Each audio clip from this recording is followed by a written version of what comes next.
there might be a genetic component. You see, some women are born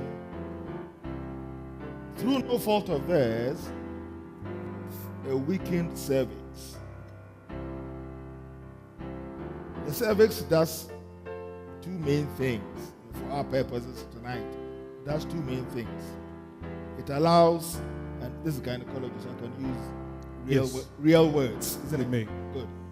It allows the sperm to go up the womb, fertilize the egg, baby comes to stay in the womb, baby starts growing, cervix locks it up.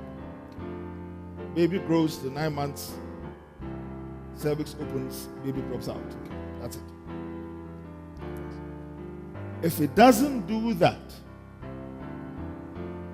or if it opens too early, we call it incompetent. Okay.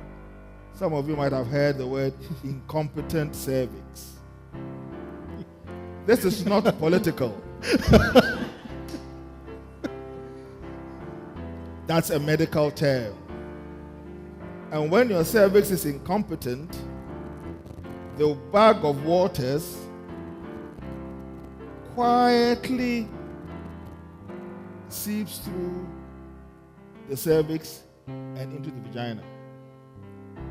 The acidity in the vagina is different from the acidity inside the womb. In fact, there is no sterile vagina in this world. It's as simple as that. The only sterile one is a baby that is less than 24 hours. After 24 hours, no, you want to now.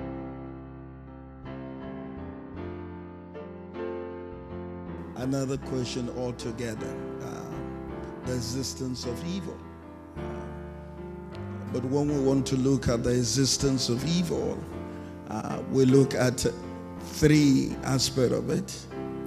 We're talking about God, we're talking about man, and we're talking about Satan to start with. So this aspect plays whatsoever.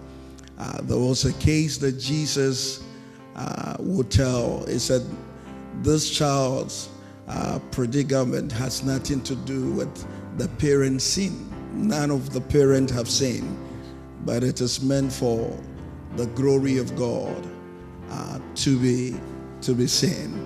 And we also see the causes of men.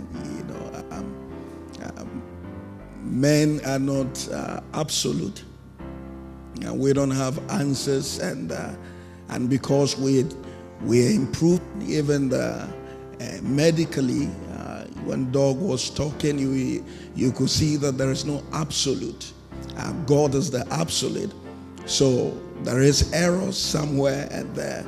So this three aspect gives us a conclusion that it might come from God. It might be a sin to start with. It might be also the enemy being allowed for a torment to start with. That sense of loss, or they are frightened that there will be loss. What do you call that, or how do you describe that? So the whole experience for, let's say, a first-timer, it's scary. In her narration, she was quite anxious.